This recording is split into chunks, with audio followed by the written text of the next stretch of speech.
pensei, meu Deus, essa igreja é muito festiva. É todo domingo tem tudo isso. Todo domingo tem gesto, todo domingo tem tudo. Gente, eu vou mandar o povo da sede vir fazer um estágio aqui. Aprender, dar uma dinamizada, né?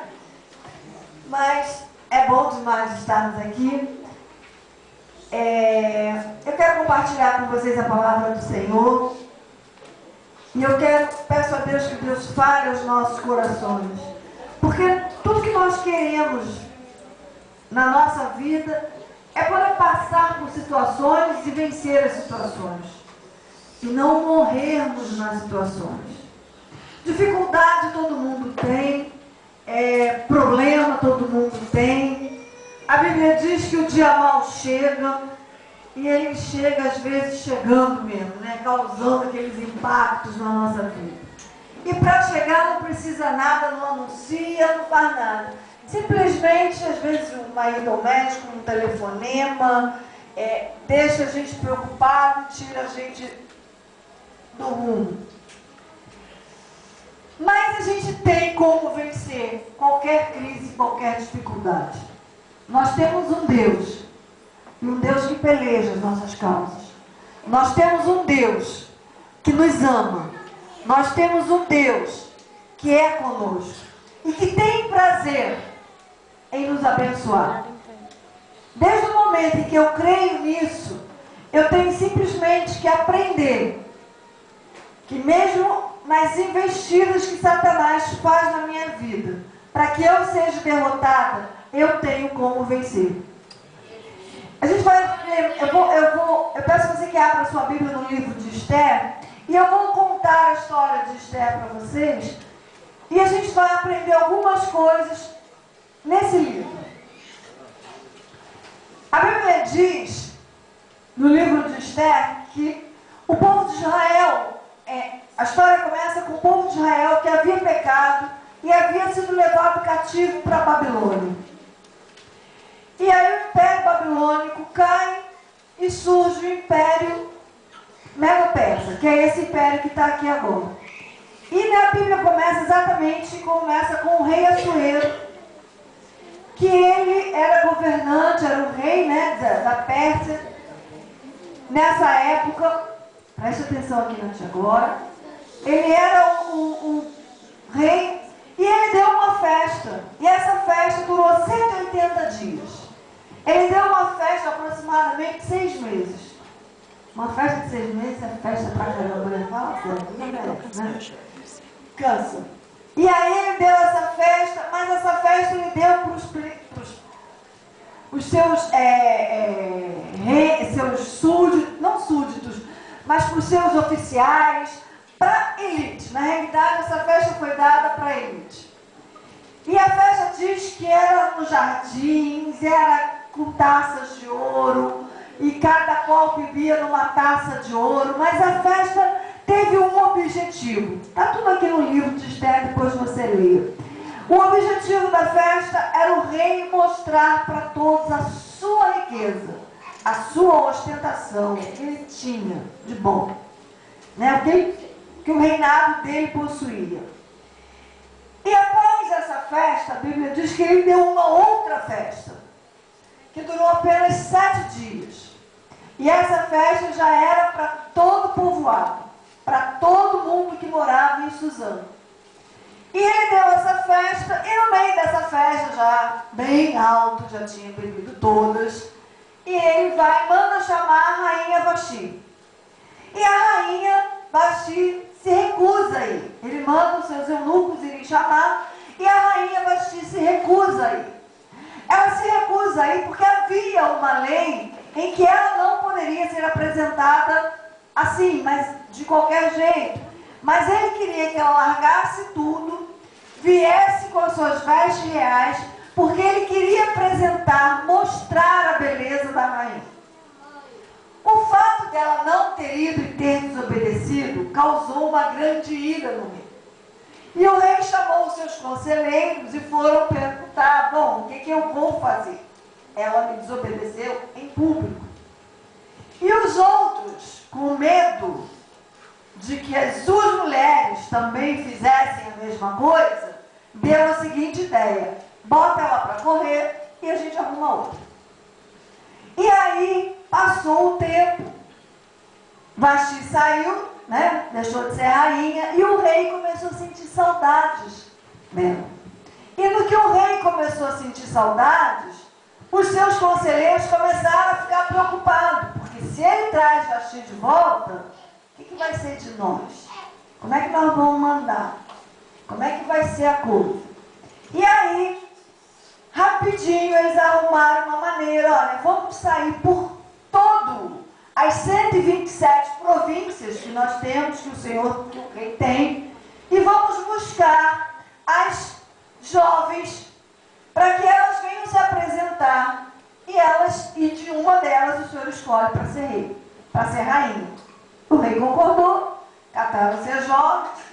A Bíblia não diz quantas jovens vieram, mas a história, né, diz que eram aproximadamente 400 jovens. E dentre essas jovens veio uma jovem. Agora preste atenção no que eu vou falar. O rei dando uma festa, ostentando, de um lado. De outro lado, uma menina, uma jovem cativa, que não tinha grandes sonhos, que não tinha grandes ideais. Ela era simplesmente pobre, ela era simplesmente aquela que veio com uma família, já não tinha mais pai, já não tinha mais mãe, morava com um tio, sem grandes sonhos. Qual é o sonho que uma jovem pode ter fora do seu país, fora da sua parentela, vivendo como um escravo num outro lugar? Nenhum. Mas ela foi, porque ela era bonita e ela foi. Ela era jovem, estava na lista e foi. E a Bíblia me diz que ela não conquistou ninguém pela beleza. Ela conquistou pela simpatia, pelo carisma dela. Que por onde ela passava, as pessoas gostavam dela. E pegaram essas jovens e levaram para fazer um tratamento de beleza. E depois iriam apresentá-la ao rei. E aí, quando apresentaram Esther ao rei, aí já entra a mão de Deus. O rei, ele simpatiza com ela, ele gosta dela, e Esther acaba virando rainha. Aquela menina sem futuro, que provavelmente lia ou ouvia aquela coisa do rei, né? Se fosse na época de hoje, ela estaria vendo na revista Caras: olha lá o que está acontecendo no reinado, olha lá o que está acontecendo, e vendo, e folheando e vendo. Ela deveria saber. E com ela veio seu tio, que ficou preocupado. Eles não cultuavam os deuses daquele lugar. Eles não andavam com os deuses daquele lugar. E ela via, o que me faz entender que quando ele vem e fica preocupado, é que ela não veio de livre e espontânea vontade. Ela veio obrigada, porque havia um decreto, havia uma lei, e aí ela teve que cumprir esse decreto e essa lei. Ela teve que se adequar àquilo. E aí, ela vem, entra, fica como rainha, e o seu tio Mardoqueu, um dia, na porta do palácio, nas escadarias da porta do palácio, ele ouve dois oficiais, dois membros que trabalhavam com o rei, tramarem a morte do rei. E ele imediatamente conta para Esther. Esther conta ao rei, averigua-se se é verdade. Aí é verdade. E os dois são mortos. E nada aconteceu. Né? Ninguém deu nenhum muito obrigado para Mardoqueu. Tranquilo. E aí começa uma outra parte da história. O que tudo parecia ser bom, afinal de contas ela era rainha, afinal de contas ela tinha vencido, ela realizou, aconteceu alguma coisa com ela que não era nem sonho dela, um dia ser rainha daquele lugar. Entra como um homem de confiança do rei, um homem chamado Amã. E esse homem era um amalequita. Ele era descendente dos amalequitas. E os amalequitas, vamos lembrar quem são. Você lembra quando Israel estava no deserto? E aí um dia os amalequitas vieram, porque o nome dos hebreus estava muito, de Israel estava muito, o Deus de Israel peleja a causa deles, o Deus de Israel abre o mar para eles, o Deus de Israel faz, então vamos guerrear com eles antes que eles cheguem até nós. Os amalequitas eram aquele que veio guerrear. E aí Moisés foi para o alto, Moisés manda Josué, Josué, você escolhe homens e vai lutar, que eu vou para o morro e vou ficar lá orando. E a Bíblia diz que quando Moisés ficava com o braço estendido, Israel prevalecia. Quando Moisés cansava, abaixava o braço, Israel perdia. E aí Arão e Ur ficaram lá levantando o braço de Moisés até que Israel vencesse. Pois é. Amã era descendente deles. Então Amã já não gostava de judeu de jeito nenhum. E aí Amã consegue algo do rei fantástico. Ele não era o rei, mas ele queria ser adorado que nem o rei. Ele não tinha o poder, mas ele queria ter o poder do rei. E aí ele consegue com o rei o seguinte: olha, onde eu passar, as pessoas têm que se curvar, se dobrar, se prostrar para mim. E afinal de contas, eu sou o braço direito do rei. E o rei concordou. E o único que não dobrava, não se dobrava, era Mardoqueu, o tio de Esther. E aí tem sempre a turma da fofoca. A turma do leve trás. Né? Já existia naquele tempo. Diga-se de passagem, a fofoca existe desde o dia que Adão e Eva tiveram filhos. Porque quando tinha Adão e Eva só, não tinha fofoca. Porque Eva não ia fazer fofoca de Adão para Adão. E nem Adão ia fazer fofoca de Eva para Eva. Né? Mas na hora que nasceu o primeiro filho, já falou, um falava mal do outro, falava mal da mãe, a fofoca já começou. Então tem a turma do leve trás. Aí tinha a turma que observou. Mardoqueu não se curva diante do Senhor, de Amã. E aí foram lá e falaram: Amã, você já reparou que Mardoqueu não se curva quando você passa? Presta atenção, hein? Não se curva. E aí foram perguntar: por que você não se curva? Porque eu sou judeu. Por que você não se curva? Porque eu sou judeu. Mas você não se curva porque é judeu? É. E aí Amã começou a notar. O que Amã faz? Passa uma conversa no rei. Olha, rei, vamos acabar com o povo que tem aqui, um povo que dá prejuízo, um povo assim, falou mal, tal, aquela. E se a gente acabar, eu deposito na sua conta tantos milhões. E o rei falou: não, mas faz conforme tu queres. E assinou um decreto. E aí eles escolheram um dia, colocaram a sorte, escolheram dia, mês e data certinha, de quando eles iriam exterminar todo o povo judeu. E aí começa a crise. Estamos destinados a morrer. Não vai ter solução. A sentença já foi dada. E o que fazer? Amã, como um bom judeu, veste panos de saco, joga cinza na cabeça, cara no pó e fica na porta do palácio. E Esther manda saber por que ele está assim. E manda roupa para ele e ele diz: não, toma o decreto que saiu e entrega a ela. E Esther na hora tem medo. Como é que eu vou fazer isso? Eu não posso fazer nada. E Mardoqueu dá-lhe uma chacoalhada e fala para ela: olha aqui, ó, ou você faz ou vai morrer. E também, se não fizer, Deus vai levantar alguém que vai vir em nosso socorro e vai nos tirar dessa.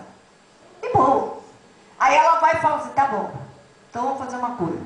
Você pega todo judeu que mora em Suzã e faz eles jejuarem por 3 dias. Depois de 3 dias eu entro na presença do rei. Se morrer, tudo bem, mas se não, vou conseguir. Por quê? Havia uma lei em que não se podia entrar na presença do rei sem ser convidado, sem você ser chamado.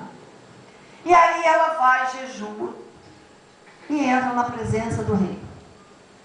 E a Bíblia não diz, mas a história diz que quando ela entrou na presença do rei, ela entrou com tanto medo, ela se vestiu com as suas vestes reais, mas ela entrou com tanto medo que a voz era fraca.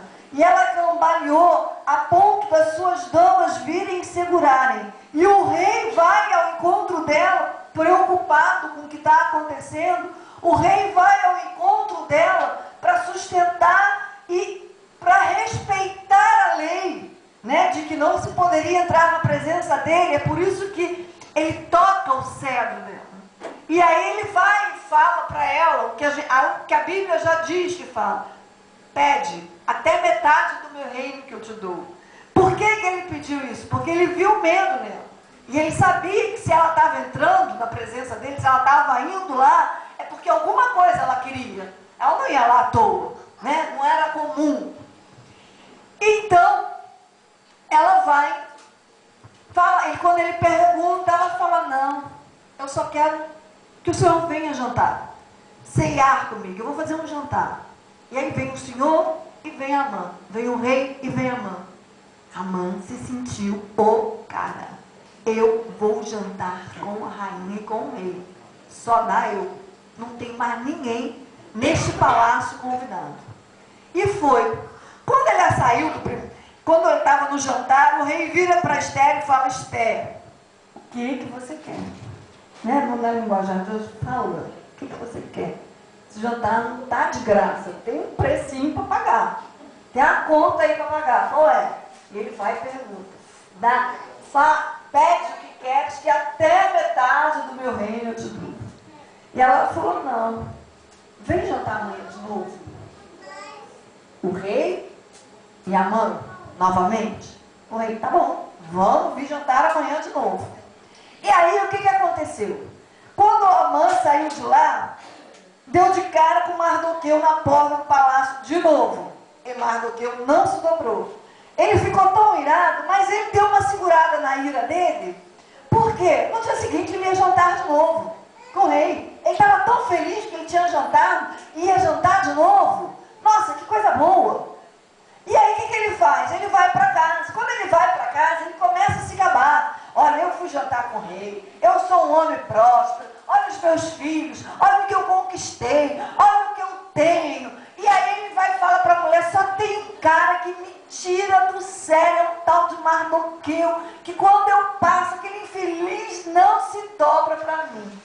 Eu não sei o que eu vou fazer. Aí a mulher dele vai e fala assim: se eu fosse você, eu fazia uma forca bem alta, construía essa forca. Amanhã, quando você for ter com o rei, já fala dele, já enfoca o cara. Tranquilo, resolvido o problema. E ele achou a ideia fantástica, constrói a forca. E de manhã, aí isso foi, né, naquela noite, naquela madrugada, de um jantar para o outro, o rei perde o sono. E o que o rei perde o sono, naquele tempo não tinha WhatsApp para a gente conversar com ninguém, porque perdeu o sono. Não tinha Facebook para o cara fuçar a vida dos outros. Então, o que ele fez? O que tinha para ele ler? Um livro de crônicas. Tudo que era feito no seu governo e nos governos anteriores. E aí diz que um servo seu começou a ler o livro de crônicas. Ele chegou na parte em que Mardoqueu salvou a vida dele e nada havia sido feito. E aí ele virou e falou assim: o que foi feito por Mardoqueu? Nada. Então o que nós vamos fazer para retratar isso? Afinal de contas, ele salvou a minha vida. E o rei vai. Nisso, a Bíblia diz que Amã vem chegando. E o rei pergunta: quem está aí? Amã. Então manda ele entrar. E ele vira para Amã e fala assim: Amã, o que a gente faz, o que se faz quando o rei quer honrar alguém? O que Amã pensou? Sou eu. Eu sou o cara. Se alguém jantar ontem, estou jantando hoje, quem ele vai honrar mais? E aí Amã tinha a síndrome de Satanás, né? Era o próprio.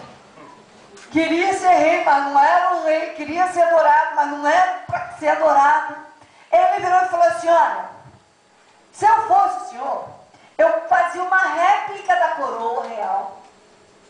Eu faria uma réplica da coroa real, o manto real, o cavalo do rei, e botaria um homem na frente gritando: este é o homem a quem o rei quer exaltar. E passaria pela cidade, né, falando, gritando: este é o homem a quem o rei quer exaltar. Aí o rei vira para ele e fala assim: então, pega Mardoqueu e faz isso com ele. Aí Amã caiu a cara. Quando ele fez isso, acabou de fazer isso, ele vai para casa se lamentar. Aí a mesma mulher sábia, né, a Bíblia diz que a mulher sábia edifica e a tola derruba. Essa não foi nem um pouco sábia, virou para ele e falou assim: olha, se isso aconteceu é porque tu está prestes para cair e matou o teu sobrinho. Em outras palavras, tu vai se ferrar, meu amigo. Tu está lascado. E aí, nisso que ele está conversando com a mulher, vem os oficiais do rei, está na hora do jantar. Vamos lá. A rainha está esperando, o rei está esperando. E entraram os dois no palácio. A mãe entrou no palácio e vão cear com o rei e com a rainha. E foi o rei e a mãe lá, no jantar da rainha. Quando chegou lá, o rei virou para a rainha e falou assim: fala, agora eu tenho que pedir. O que é? O que você quer? Ela foi para ele e falou assim: eu quero que o senhor poupe. Se fosse para nos pôr escravo, tudo bem. Mas matar, o senhor está matando a mim e o meu povo. Há um decreto. E o rei na hora: como? Quem? E ela fala: Amã. E o rei fica tão irado que ele sai da presença deles e diz que ele vai para a varanda, e quando ele volta, ele encontra Amã de joelho pedindo misericórdia à rainha. E o rei fica mais irado ainda porque acha que ele quer violentar a rainha. E conclusão da história: Amã morre enforcado na forca que ele fez para Mardoqueu. O que nós vamos aprender dessa história que eu contei? Problema chega.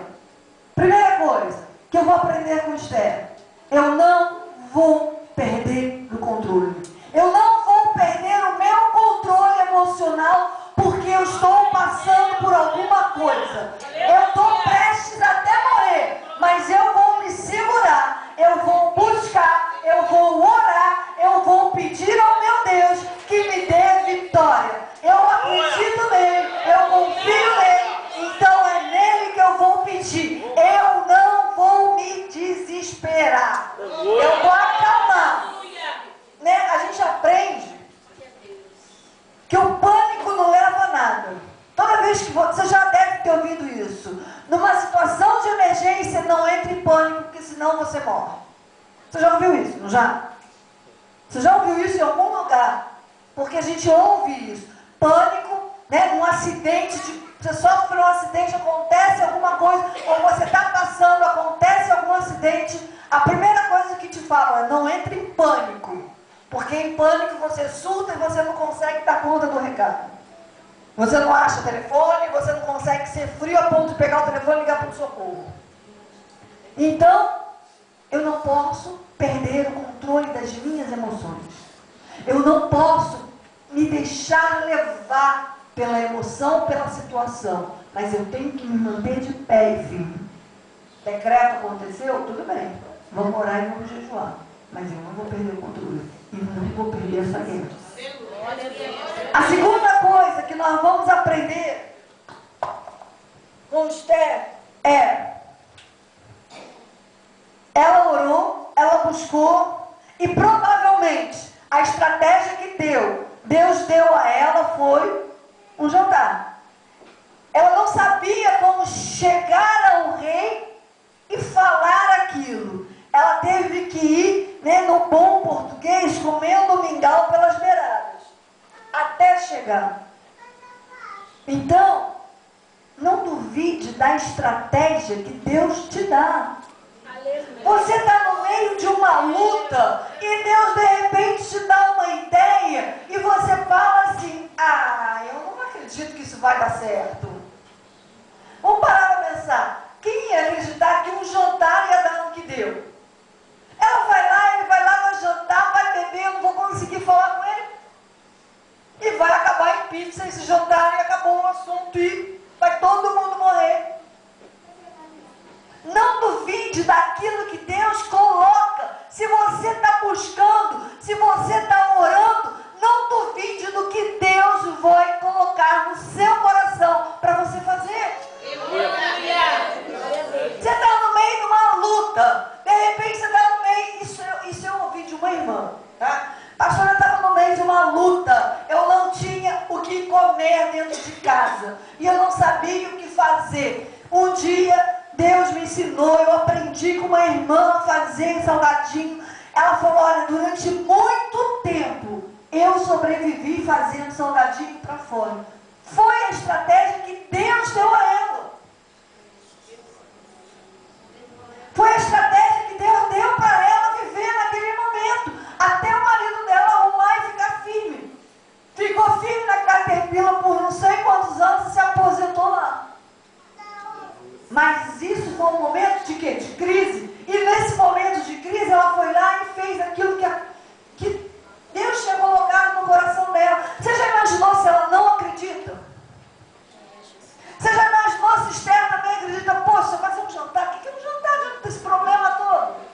E aí eu não vou dar conta de falar no primeiro, vou fazer o segundo, para agradar bem. Será que eu vou dar conta de falar? Será que eu vou dar conta de dizer para ele o que está acontecendo comigo?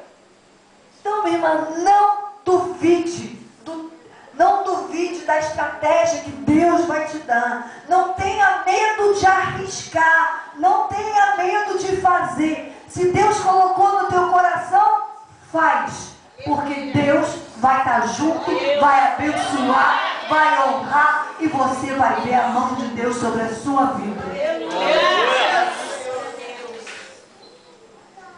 A terceira coisa. Não se intimide, mesmo que você esteja diante do inimigo. Esther devia olhar para esse homem todo dia com uma vontade de pular no pescoço dele, que só Jesus sabe. Mas ela se controlou. Ela controlou as emoções dela. Ela controlou o desejo de pular no pescoço dele. Ela controlou, ficou quieta. Esperou até a hora. Então, não tenha medo do inimigo, não tenha medo, não se atemorize, não fique apavorada com as setas que Satanás vai lançar de derrota na sua cabeça. Não vai dar certo com você, deu certo com fulano, mas com você não vai dar. Deu certo com o Beltrano, mas com você não vai dar. Olha, isso aí não vai virar em nada. Olha, preste atenção, você está bobeira. Não se atemorize com esses pensamentos, não deixa isso cair na sua cabeça, nem no seu coração. Mas na hora que vier esse tipo de pensamento, rebate com a palavra do Senhor. O que a palavra de Deus diz? Que eu sou mais do que vencedor em todas as coisas. Então eu sou vencedora. O que a palavra de Deus diz? Que Ele é a minha fortaleza e o meu refúgio, o meu socorro bem presente. Então Ele vai entrar com providência na minha vida. O que a palavra de Deus diz? Eu estava lendo lá em casa hoje, eu estava lendo Êxodos, exatamente, peraí, não posso perder. Eu falei, gente, que promessa fantástica. Vamos achar, peraí. Êxodos 15, 26. E Deus fala assim, declarando, Deus falando, se ouvires atento a voz do Senhor teu Deus, e fizeres o que é reto diante dos olhos, se deres ouvido aos meus mandamentos e guardares todas as suas leis, nenhuma enfermidade virá sobre ti, das que enviei sobre os egípcios, pois eu sou o Senhor, aquele que restaura. Esse é Deus. Se eu guardar aquilo que Ele me diz, aquilo que é o mandamento do Senhor, né? Quando perguntaram para Jesus, botaram Jesus no aperto ali, crentes que iam pegar Ele pelo laço, qual é o maior mandamento? E o Senhor vira para ele e fala assim, tem dois. Amai ao teu Deus de todo o teu coração, com todas as tuas forças. 2, amai ao teu próximo como tu amas a ti mesmo. Né? Ele dá esse mandamento. Se eu sou uma pessoa que eu olho para os outros, eu não sou fofoqueiro, eu não sou crítico, eu não fico criticando, eu não fico apontando, eu não fico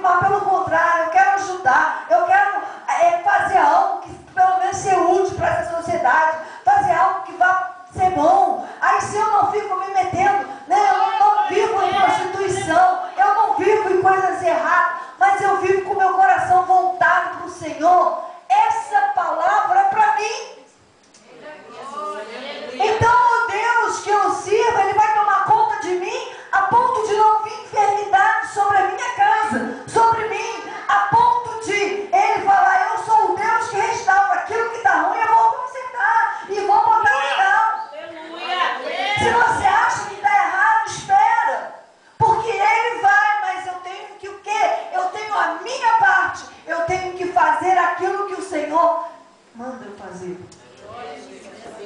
Todo milagre tem dois lados. A parte de Deus, que é o impossível, e a minha parte, que é crente. Não tem milagre unilateral, só Deus e eu não. Não. E aí, na hora da espera do milagre, é a hora que acontecem essas coisas. É a hora que eu tenho vontade de desistir. É a hora em que eu não acredito que eu vou vencer. É a hora em que eu olho para a circunstância e falo, eu vou perder. É a hora em que as emoções entram dentro de mim e eu não acredito mais. E aí eu tenho que lembrar, não posso perder o meu controle. É a hora em que eu não acredito numa estratégia que Deus me dá. E é a hora que eu tenho que acreditar. É nesse momento de dificuldade. Então eu não posso me intimidar com aquilo que o inimigo vai lançar sobre mim. Eu não posso me intimidar com isso. Eu tenho que continuar acreditando que o Deus que eu sirvo é Deus poderoso para fazer infinitamente mais do que eu possa pedir, do que eu possa pensar. Senão, conforme o seu poder que opera em mais, conforme a fé que eu tenho nele. Então eu não posso me intimidar. E quando eu me intimido, as minhas orações são tímidas. A minha oração fica tímida. Eu não falo tudo, porque eu não acredito que Deus vai fazer tudo. Então não. Eu tenho que acreditar que Deus vai fazer tudo na minha vida.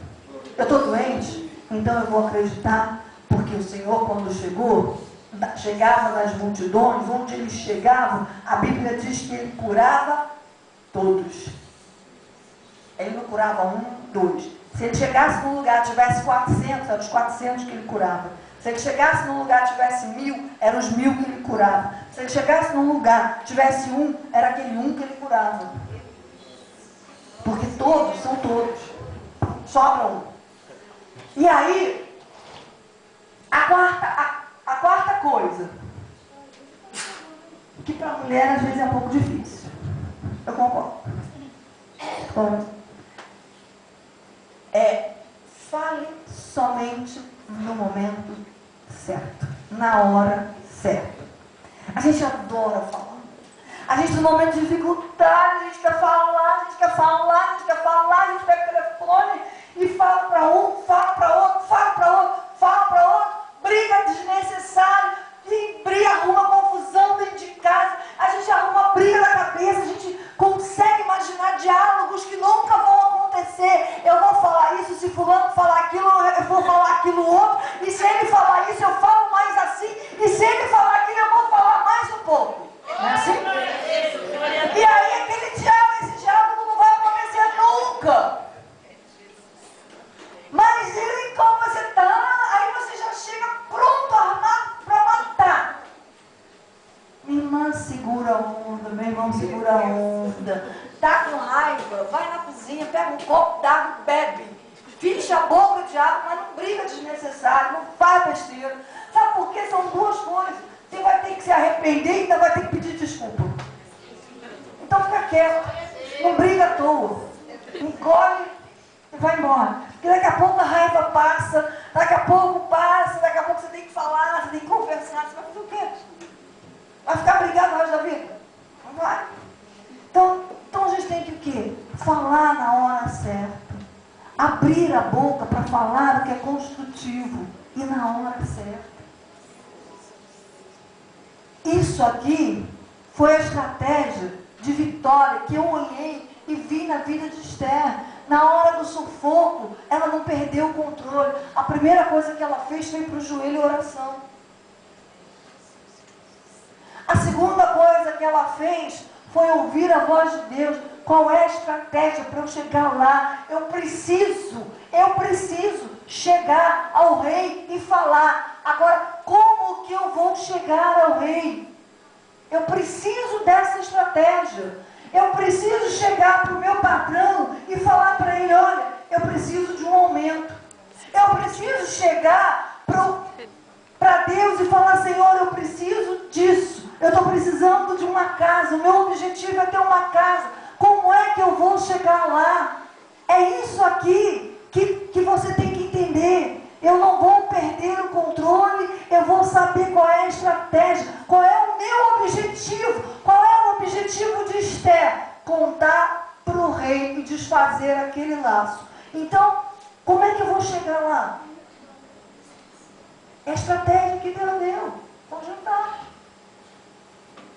Seja esperto, ouça a voz de Deus. Entenda aquilo que Deus está falando com você, aquilo que Deus está mostrando a você. Não perca as oportunidades. Não tenha medo de orar. Tenha segredos com Deus. Tenha segredos com Ele. Tenha coisas que sejam só tua. Porque quando a gente fala ter segredos com Deus, é porque você vai ter intimidade com Deus a ponto de colocar aquilo que é o seu maior desejo para Ele. Às vezes a gente não fala dos nossos sonhos com Deus, a gente não coloca os nossos sonhos na presença de Deus, porque a gente tem vergonha, a gente acha que a gente é muito pequenininho, que isso nunca vai acontecer. Quem sou eu para isso acontecer na minha vida? Olha bem para mim, eu não sou ninguém. E Deus não te olha e te vê como ninguém. Deus te olha e te vê como um filho. Deus te olha e te vê com o mesmo valor que Ele vê o rei, que Ele vê o homem mais poderoso da face da terra. Ele olha e Ele vê com aquele que seja o mais ungido dos seus filhos. Ele olha e te vê igual. Você não é diferente para Ele. Isso é uma coisa que me impressiona, Esther, é a inteligência. É usar de inteligência e de sabedoria. É não perder a oportunidade. Quando eu tenho intimidade com Deus, eu coloco os meus maiores anseios, os meus maiores sonhos, as minhas maiores dificuldades na presença dEle. Esses dias foi até engraçado, eu estava falando isso. Tenha intimidade com Deus, tenha segredos com Deus. Aí virou uma irmã para mim e falou assim: pastora, eu tenho segredo com Deus. Eu falei: nossa, tem? Conta para mim. Vai deixar de ser segredo, não conta. Aí ela foi e falou: não, conta, senhora, posso contar. Eu um dia falei para o Senhor que eu nunca queria pintar meu cabelo. Eu falei: puxa vida, não tive segredo não, mas vai, continua. Eu falei para ele: eu não quero pintar meu cabelo, mas também não quero que tenha nenhum fio branco. Aí eu falei: aí ela começou uma parte do segredo com o milagre, mas vai. Ela falou: pastor, eu tenho 61 anos, não tenho um fio de cabelo branco. Eu virei e falei: esse segredo deu certo. Deu certo esse segredo. Eu não tive essa ideia. E eu tenho que pintar para tirar o branco. Não tive essa ideia. Aí ela... Mas é bobo. Mas são coisas que para ela, de repente, era difícil. Talvez pela doutrina da igreja ela não quisesse pintar o cabelo. Mas pela doutrina da igreja eu não posso pintar o cabelo. Por outro lado, eu também não quero ter cabelo branco. Então o que eu vou fazer? Vou falar com Deus. Quem é que torna um fio de cabelo branco ou não? Não é ele? Então pronto, vou falar com quem faz. Né? É usar de estratégia, ser inteligente. Então, gente, o que eu quero falar para vocês hoje? Dificuldade, problema, todo mundo tem. Eu tenho, você tem, o seu João lá da esquina tem, o padeiro aqui do lado tem. Qualquer um tem. Mas nós temos um Deus em que quando chegar a dificuldade, eu posso orar, eu posso acreditar, eu posso dizer a Ele, eu posso ter segredos com Ele, eu posso acreditar no que Ele vai falar para mim, e eu posso mergulhar nisso, e posso ter grandes vitórias com o Senhor. E posso viver coisas com Deus que eu jamais imaginei.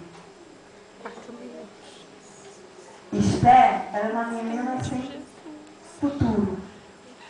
Ela não era da raça deles, era outra. Ela não era de longe parecida com a beleza das mulheres daquela terra. Mas ela tinha uma coisa que talvez nenhuma delas tivesse. Ela tinha um Deus. um Deus que lutava as causas dela. Ela cresceu ouvindo dizer: eu tenho um Deus. O Deus dos meus pais um dia abriu o mar vermelho. O Deus dos meus pais um dia tirou o povo da escravidão no deserto.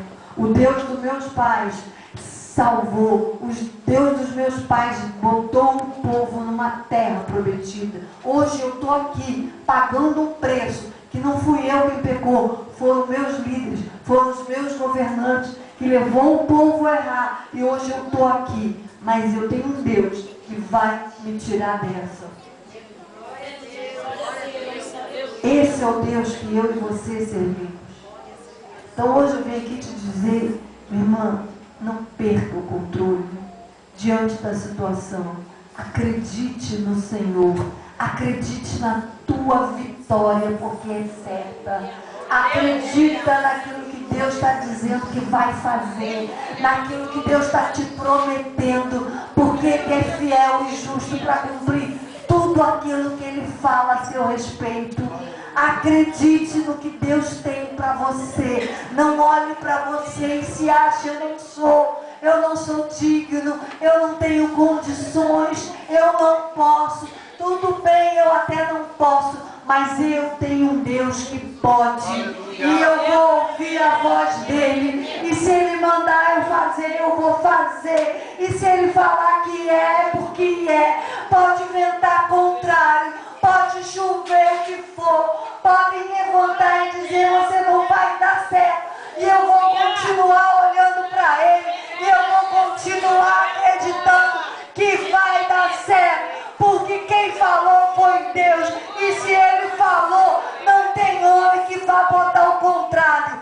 Minha irmã, eu estou aqui para te dizer, meu irmão, que Deus está aqui te dizendo: ei, levanta essa cabeça, porque eu estou entrando na tua vida, eu estou pelejando as tuas causas, e aquilo que eu te prometi, eu vou fazer cumprir na tua vida. Não se desespere, não perca o controle, continua me buscando, porque eu vou me levantar e tu vai ver que eu sou Deus na tua vida. Acredite, Deus é por você. Deus é por você. Glória a Jesus. Quando você se olhar no espelho hoje, olhe para você e fale: